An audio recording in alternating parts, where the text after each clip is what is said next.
मुबारक सानी वाले केस में इसीलिए डिस्कस कर रहा हूँ कि जितने भी रिलीजियस ग्रुप्स थे, मॉब बन के प्रेशर एक ग्रुप बने और चीफ जस्टिस को अपना फैसला वापस लेना पड़ा।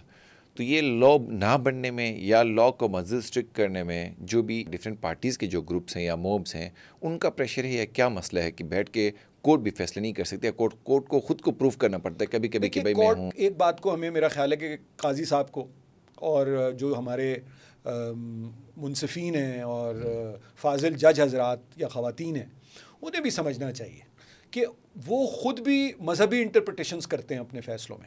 अगर आप उस कानून तक रहते कि ये कानून जो है ये रिट्रोएक्टिवली इस्तेमाल नहीं हो सकता, कि मिसाल के तौर पे हमने एक नया कानून 2022 में या 2024 चल रहा है, तो अगर हमने 2024 में हमारे पार्लियामान ने कानून बनाया तो उस कानून की बुनियाद पर आप 1984 में होने वाला कोई ऐसा वाक़या इन्वेस्टिगेट नहीं कर सकते, चूँकि उस वक्त वो कानून मौजूद नहीं था।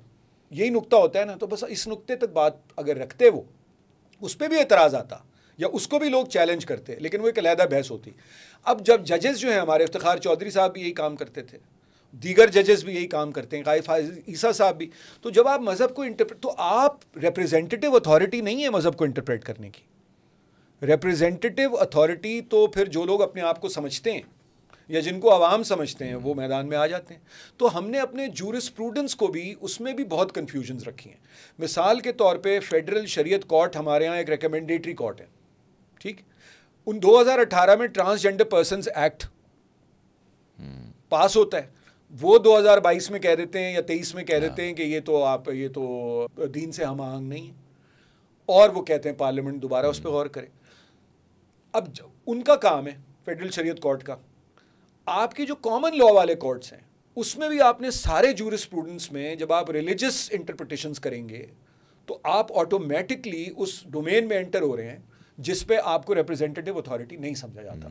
तो जो काम आपको अपना सीधा सादा कानून के मुताबिक, जो आपका लिखा हुआ कानून है, जो पाकिस्तान का कॉन्स्टिट्यूशन है, जो पाकिस्तान की लॉ बुक्स हैं, आप उसके बाद अपने बात को दुरुस्त साबित करने के लिए रिलीजन के डोमेन में एंटर होते हैं।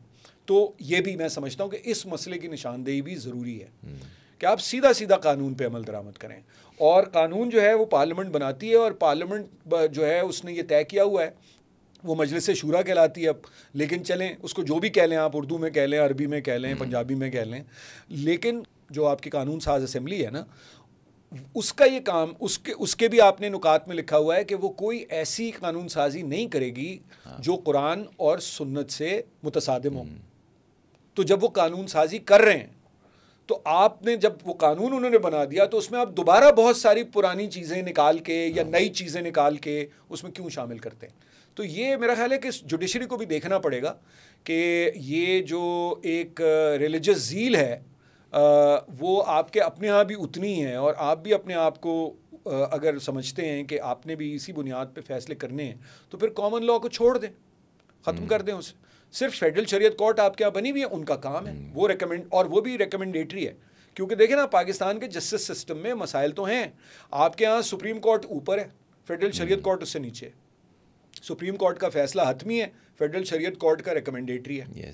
तो ये चीज़ें हैं जो, लेकिन जैसे मैंने आपको पहले इशारा किया था ना कि हमने कॉलोनियल स्ट्रक्चर्स को चेंज करने के बजाय उन्हें कॉम्प्लिकेट किया है, और वो हम कॉम्प्लिकेट करते चले जा रहे हैं।